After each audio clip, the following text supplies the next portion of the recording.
ग्वालियर में 2 दिवसीय regional tourism conclave में देश भर के होटल, ट्रैवल, टूरिज्म और हॉस्पिटैलिटी से जुड़े बिजनेसमैन और उद्योगपति शामिल हुए।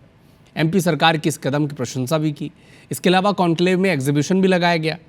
ग्वालियर के आसपास के स्थानीय कलाकारों द्वारा निर्मित हैंडीक्राफ्ट और दूसरे उत्पादों की प्रदर्शनी भी है, जिसमें लाल टिपारा गौशाला प्रदेश की एकमात्र गौशाला है। इतना ही नहीं, मुरैना से क्ले आर्ट से प्रोडक्ट तैयार करने वाली महिला कलाकार को भी यहाँ मंच मिला है। श्योपुर की लकड़ी से तैयार होने वाली खिलौने की प्रदर्शनी भी लगाई गई है। इस एग्जीबिशन में कलाकारों से बातचीत की हमारे संवाददाता नासिर गौरी ने।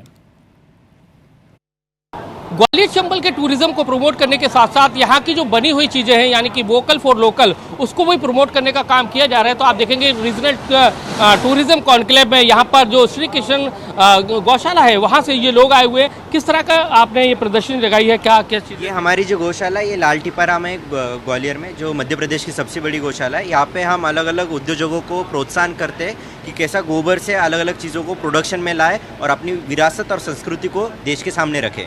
ये जो है, ये हमारी गौशाला की गोबर की माला है और उसके बाद में कृष्ण भगवान जी की मूर्ति बनाई है, राम जी, सीता और लक्ष्मण की मूर्ति बनाई है। ये मोमेंटोज है जो अभी हम आज के प्रोग्रामों में जो प्लास्टिक के मोमेंटोज देते हैं, उससे अच्छा हम गोबर के मोमेंटोज दे सकते हैं। उससे सस्टेनेबिलिटी की तरफ हम डाइवर्ट हो सकते हैं।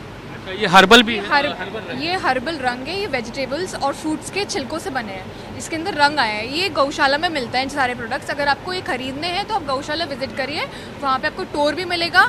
वहाँ पे आपको गायों से मिलने का मौका मिलेगा। हमारी गौशाला में वैदिक विवाह होता है, बर्थडे पे सेलिब्रेट कर सकते हो, गौ पूजन कर सकते हो। मुरैना से भी आए हुए हैं, मिट्टी के अलग अलग खिलौने बनाए हुए हैं। क्या सोच है इसके पीछे, जो किस चीज़ के आर्ट बनाए हुए हैं? सर, ये टेराकोटा आर्ट है और ये मिट्टी से, हमने लोकल मिट्टी से ही बनाया है।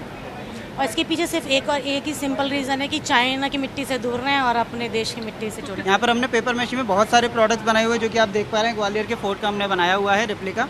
साथ ही साथ में हमने ग्वालियर की शालभंजी का बनाई है, जिसे इंडियन मोनालिसा के नाम से भी जाना जाता है। और इसको जो बनाए पेपर मैशी, जो मैंने आपको बताया, इसमें रद्दी पेपर, मुल्तानी मिट्टी, गोंद, फेविकॉल, चौक पाउडर, लकड़ी का बुरादा, ऐसे मटेरियल का डो हम बनाते हैं। नहीं, एक लोकल फॉर वोकल के लिए बहुत अच्छा है। ये वाली जो कॉन्क्लेव आज से 20 साल पहले होना चाहिए थी। मोहन सरकार में ये पहली हो रही है। तो यहाँ पर ग्वालियर चंबल संभाग का जो टूरिज्म है, उसके साथ साथ लोकल फॉर वोकल को भी यहाँ पर प्रमोशन करने का जो काम है वो किया जा रहा है। कैमरामैन राजकुमार कुशवाहा के साथ नासिर गौरी, IBC 24 ग्वालियर।